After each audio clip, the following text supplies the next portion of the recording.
available from the team as well. All right, we got our old friend Brandon Faust back in studio. Welcome back, sir. Yep, good to be here. Definitely like being on the radio with you. One of my favorite times of the week. Awesome. Yeah, man. Thank you for that. Appreciate that. Mold Solutions USA. And today we were going to talk about mold myths. Yeah, that's a good thing to talk about for sure. Yeah. Because there's a lot of misconceptions or myths out there in terms of how you would handle mold and the best way to go about it. Right. So, I think that the biggest one that you hear is, everybody's heard about black mold. Right. Right. And you should only be concerned about black mold. The thing that most people don't realize is black mold, number one, is a species. It's a type of mold, and the actual technical name for it is Stachybotrys. Okay. And there's definitely a certain way that it looks. It's undeniable when you see it. It's almost like this kind of velvet, greasy substance, depending on if it's wet. If it's not wet, it's almost like a black chalk. Yeah, right? yeah. But that's not the only mold to be concerned about. There's honestly about 100,000 different species of molds, and in the U.S. there's about 50,000 of them. But on a daily basis, I'll see probably 10 to 15 in this area pretty consistently. Yeah. And there's not really a good mold to have in your home, right? There's not a mold that you want in your ducks. There's not a mold that, it's, that's okay. That's just a little bit of bread mold. Because any one of them can cause an allergic reaction. Just the spore itself can act as a foreign invader. Well, you mentioned bread mold. What is the difference between that bread mold that grows? Sometimes people say, "Oh, just rip that piece off, eat the other piece." Like what? That's dangerous, right? Yeah, I definitely wouldn't. I wouldn't do that for sure, right? Because ultimately, you have the roots that can get further into the material, or in this case, the food. Yep. Than you might be seeing. Right. Okay. But that common bread mold is Aspergillus penicillium. Right, most likely in that case it's Penicillium, which there's a good use for it. It's an antibiotic. We've all heard of penicillin, the antibiotic, but it is an antibody, so it fights against your body or certain your cells or whatnot. So ultimately, even that type of mold is going to release a toxic substance. It's going to release a gas that can cause issues. Now, of course, there's a certain amount that probably, even if it's off-gassing, it's not that big a deal. But if you have a lot of it, it can really be a problem because that gas can make you pretty sick. So that type of mold is going to come in a green and white form, where most people are talking about black. And in a lot of cases, when it's white, you can't even see it, because it's basically on the walls or the ceiling that's also white. So there's certain flashlights that we'll use so that we can find that stuff in the house, or it will be on a film, on furniture, under beds, places like that. So that's the main myth that I would start with, is that it's only black mold to be concerned about. The mold in the ducts. A lot of people say, I have black mold in my ducts. Well, it's not Stachybotrys. It's a mold called Cladosporium. And that mold does also release a gas that can be pretty toxic. Yeah. So, man, yeah, because I know in previous shows we've talked about different folks that have had this ongoing illness. They couldn't determine the origination of it, and they just tried everything else. They're like, well, maybe you should have your house checked for mold. 100%. So I was meeting with a lady today who, she's opening up an inspection company here in Florida, but she has 4 or 5 of them throughout the U.S. So she's been in the industry for 12 years. So for a woman to be in the mold industry for that long it's uncommon, right?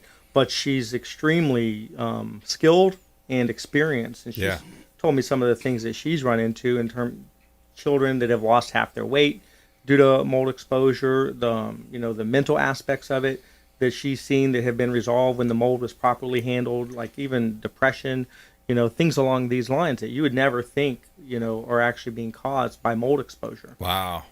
So it really is something that I think is completely underestimated in terms of the amount of problems that it can create, So sounds like it does. I mean, a toxic effect, right? I mean, 100%. Toxic. Yeah, that's exactly what's happening. You have it's off-gassing. And one of the things that, if you look at mold as a living, breathing organism, almost like what do humans do? Well, they sleep, they eat, they off-gas, they defend themselves. Mold's the same thing. Right. It's going to do the same thing. It actually will go dormant. So a lot of times when you talk about, it's dead. No, it's dormant. So if it gets water again, it's going to now off-gas. So if you have the right conditions, that's the other thing, is that sometimes it's not off-gassing, so you can do air samples, and you're not finding it in the air sample. So you really have to do a number of tests to really have certainty that it's not a problem. So that's one of the things that would probably lead into the next myth is that, you have mold inspectors out there that, you can almost call them like pump jockeys, where they're just, doing an air sample, but they're not really deep diving into the home and looking in all the places, thermal imaging, moisture mapping, looking in the crawl space, looking in all the places that you could find mold. They're just taking some air samples. Well, what happens if it's not the right conditions, where it's not sporulating or it's not letting the spores release? Right. That's a good point. Yeah, absolutely. And if you just joined us, we're talking with Brandon Faust here on the Consumer Quarterback Show. Mold Solutions USA is his company, and longtime friend of the program, back on the show. And I'm your host, Brandon Rimes. One of the other myths that we've talked about before on previous episodes is sometimes you just think, oh, I can just clean it myself, or I'll clean it. Talk to them about what happens with that and how those things are so aggressively they can spread. Sure. So a couple of those points that I think, so bleach kills mold. That's one of the myths, right? You can just wipe it away like you're talking about. Yep. Or, hey, we can just paint over it. So painting over it with Kills or, some other product, you're basically, the mold, just like anything else, is going to adapt. And we've had molds that have actually come back stronger, better, because they start adapting to that antifungal product, similar to what happens if you're giving the body more antibiotics. Well, it starts adjusting to that as well. Right? So it's similar. Life forms want to survive, so they're going to adapt and try to figure out basically how to keep going as a species. Right. So when you hit it with Kills or whatever product, it will come through that paint. It's not going to just eliminate it. Hitting it with bleach. Well, bleach itself can be toxic, and now you're putting this into the home, and it may seem like it's gone away, but you've taken the color out of it. But if you've broken it down, it's going to, number one, it's like taking a baseball bat to a beehive. You'll agitate it. You might get rid of some of it. But what happens to the person who's allergic to bees? Right. They'll get quite sick. And some people are more allergic to others, which leads us into, kind of another myth, which, this person's sick in the home, but nobody else is. So it's just in their head. No. There's about 25 to 30% of the population that is actually more sensitive than anybody else. They basically don't detox the same way, and there's about 1 to 3% that are super sensitive. Yeah. So you really have to take each situation as its own thing. But back to the point in regards to cleaning it away or hitting it with bleach, it is a living, breathing organism, so it will defend itself. You're going to sporulate it; those spores will go airborne, and it will also off-gas in order to protect itself. Right. Yeah, and that's wow. It's interesting. I remember seeing a study or some kind of a stat somewhere too that here we are in 2022. The number of allergens or the maybe the allergic reactions that we have or the food sensitivity has gone up significantly since, say, the 1980s or the 1970s, and I think that's part of combination of factors. But have you seen that or heard of that? Yeah, absolutely. So in terms of there's a few things. We've made the homes much more airtight, right? So that air is recirculating, right? And there's pros and cons to everything, and that is one of them. It's become tighter so that you're keeping that sort of contaminated air in the building envelope. Yep. Another thing that has contributed to it is EMF waves, electromagnetic fields. There was a study done by a European scientist where he had a EMF cage over a set of books that they put water on it, mold started growing. Did the same thing without the EMF cage. And the one that had the EMF cage, it grew 600 times slower than the one that didn't have the EMF. Now, EMF is electromagnetic fields, right? So it's basically wavelength. Okay. It's agitating the mold. So the mold felt like it was being attacked or that it was being irritated. So it was releasing and growing 600 times faster than the one that didn't have the cage. That's interesting. Kind of like cultivating it almost, like you're spreading it. It's you got to be careful. It's that agitation factor. Right? So a lot to think about. Mold Solutions USA. Brandon Faust is our expert contributor for that category. All things mold.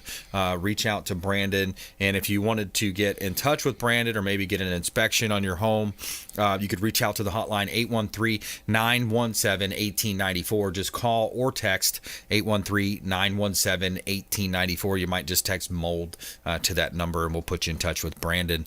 Brandon, how can folks find you? What's the best social media? How would you like to engage? Sure. Mold Solutions USA. We're on Instagram. Also, same thing for Facebook.